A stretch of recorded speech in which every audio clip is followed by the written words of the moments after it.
I'm Danny Reeves with Lux News Live, and today we have the lovely Sydney Smith with Rise for Recovery Center.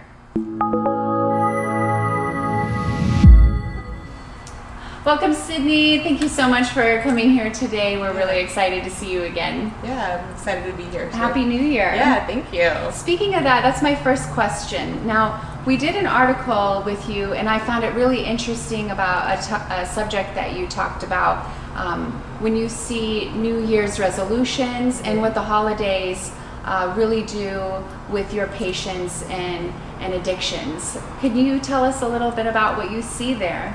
Yeah, there's a lot of times where our patients will come in and it's part of their New Year's resolution to not gamble anymore or not do drugs or kind of clean up their new year with a treatment program and really working to move forward and to become more healthier.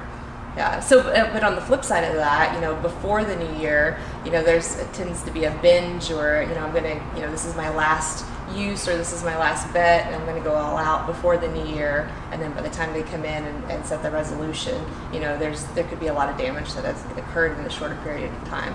Yeah, because holidays put a lot of pressure on anybody, and with someone with a gambling addiction, that can put a lot more pressure. Trying to buy gifts, it's such an expensive time of the year. Any holiday for that matter. It doesn't have to be the end of the year holidays. Right. It can be birthdays, Valentine's Day, anything like that. So you see a lot of that coming in, the pressure from that. Right, yes, and holidays tend to be high relapse time, even for people who are in recovery, who are working a program, who are doing good, who haven't made a bet, but financial pressure, it tends to be commonality in relapse. It's a huge underlying issue, and so a lot of times during the holidays, the pressure, the financial, the presence, all that adds up, and it can actually contribute to a relapse with individuals. So, and when we talk about what things we can watch out for somebody who has an addiction, what are some things that you can tell family members and friends to look out for with somebody who has an addiction? Right.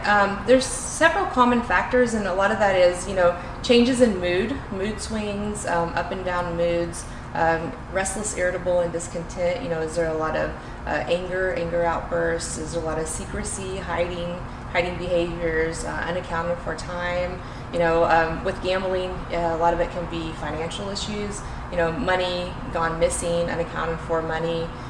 Sometimes, it can be a payday, and they can go to the casino or whatever their game of choice is and lose an entire month's or 2 weeks worth of pay in just a few hours. So loss of money, unaccounted for time, and then also you're looking at with gambling, there's not so much physical effects or physical consequences of the addiction as where there would be with like meth or alcohol or some other addiction. But with gambling, it can be seen a lot in the mood.